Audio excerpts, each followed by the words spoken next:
All right, hey everyone, it's December the 3rd, the year 2016.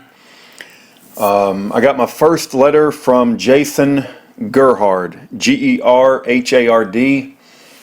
He's the young man that was caught up in the Ed Brown tax standoff case about 9 years ago. His release date is 2025.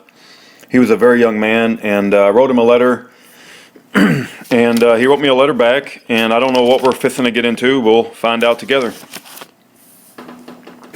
Dear Mr. Davis, he wrote this on 11/24/16. It's now December the 3rd, so it took 9 days to get here. Thank you for your letter and your interest in my plight. First, I'll address some of your questions before asking some of my own.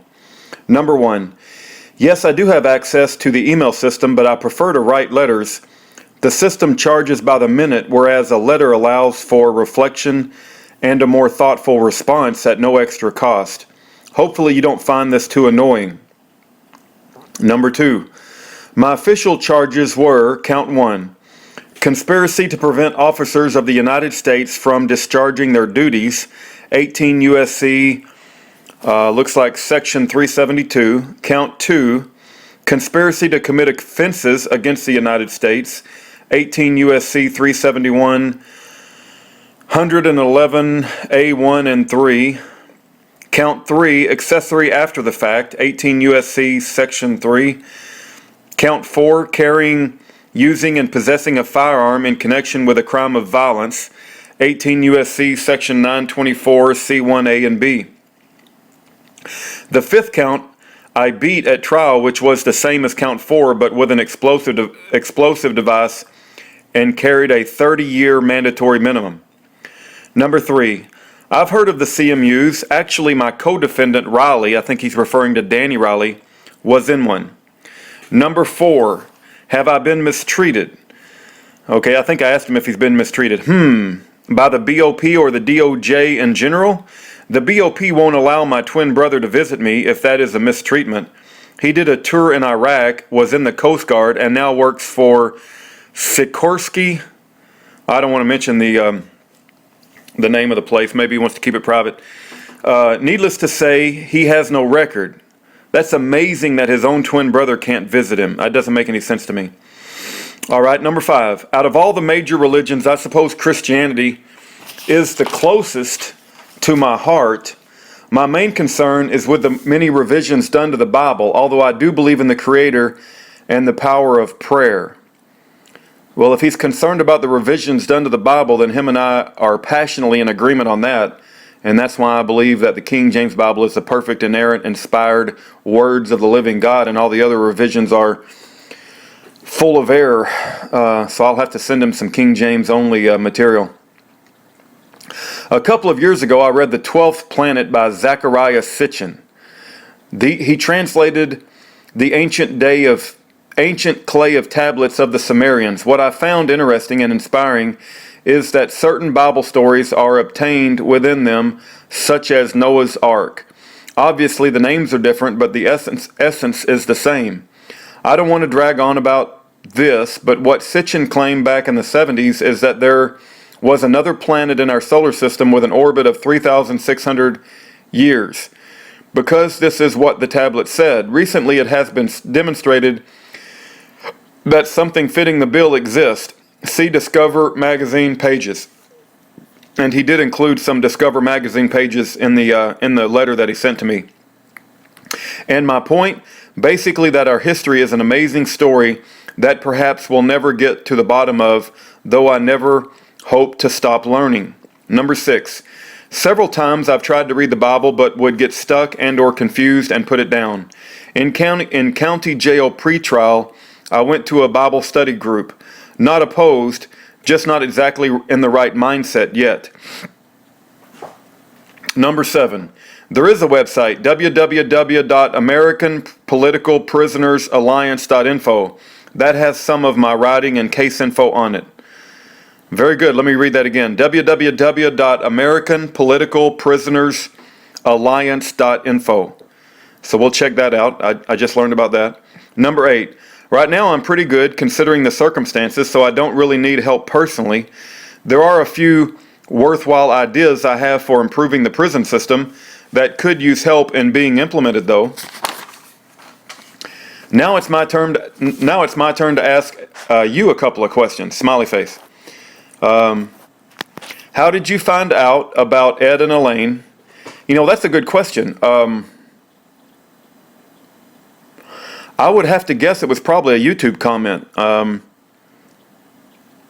I'm trying to remember exactly how I learned about them.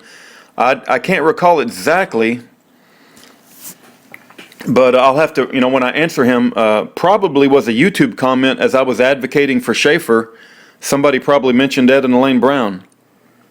I'm not 100% sure. There had to be something that informed me about Ed and Elaine Brown. Anyway, the next question is, are you in touch with them? So I'm not in touch with Elaine. I did write Elaine a few letters. She's not responded yet, but I am in touch with Ed. Yes. In what ways do you advocate for political prisoners? So I'll have to tell him about Gideon's Army, our Saturday calls. We try to raise public awareness about the plight of political prisoners on YouTube and using social media, Patriot Mail Project and things like that. And I got to tell him that I'm a Christian-based organization. Where did you find my old writings online? Well, what I did is I just did internet searches for Jason Gerhard, Ed Brown, and there's like websites that has Jason's writings. Can you tell me more about yourself? Obviously, I'm not asking for a detailed biography, but I am curious as to what led you to ultimately writing me. It's very possible he thinks I'm a government informant trying to get him to share information, you know, so it's only natural that he would want to know about me. What types of alternative media do you watch and or read? That's a good question. I used to say like Drudge Report, but I don't even like Drudge Report anymore, and I dang sure don't listen to InfoWars, although my wife listens to InfoWars. I don't even know where I get my media. I would say I mainly just have a YouTube feed, and I get my news through watching YouTube, and my wife tells me a lot of things. But, you know, I have a friend, and he in order to get to know somebody, whether they're a liberal or a Republican or conservative or, you know, a hippie or whatever, he always asks them where you get your news. And that's like a polite way of saying, like, you know, you can find a lot about someone just simply asking them where they get their news, right? And so that's probably what he's doing with me, to kind of find out a little bit about me, which is fine, you know. Hopefully this is helpful to you. Send me any questions you may have. One of the advantages of prison is the excessive amount of free time you have. The trick is using it productively. Take care, and I look forward to hearing from you. Sincerely, Jason Gerhard. Please, P.S. Call me Jason. In a couple of weeks, I'll be 31, which makes me feel old enough. I think I said Mr. Gerhard. P.P.S. Please date your letters so I can tell if they're being held by SIS, the Stasi of the Bureau of Prison. And then he sends some Discover magazine. Looks like it's asteroids can strike anywhere. He talks about Planet 9, with some 5,000 times the mass of Pluto orbiting even further out from the sun. Perhaps the most striking thing about Planet 9 is not that it probably exists, but that nobody has found it yet. A giant body circling right in our celestial backyard, sight unseen. For now, the evidence of Planet 9 comes solely from its gravity, not from its light. And so Discover magazine, it looks like it was October of 2016. So if you can get the October edition of Discover magazine, 2016, look at pages 69, 70, 71, and 72, and it talks about this Planet 9. The only problem I got with Planet 9, well, it does say an orbit of 3,600 years. So that does fall. He's not talking about, you know, millions of years, right? So it's, you know. Anyway, I look forward to continuing my conversation with Jason Gerhard. I pray that I'll put his address on the screen. I pray if you have a heart for this young man. I do believe he is a patriot. I don't believe that he should be in prison. And I'm going to check out that website, www.americanpoliticalprisonersalliance.info. I'll put that on the the screen as well. And if you feel so inclined, write him a letter and tell him about Jesus. Tell him about, you know, he said he has a lot of problems with the revisions done to the Bible.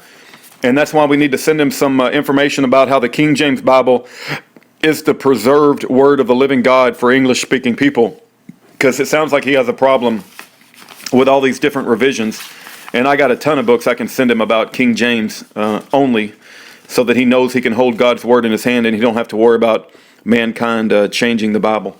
Anyway, that's the letter from Jason Gerhard, and these prisoners could use our letters over the holidays so they know they're not forgotten. God bless everyone, and take care.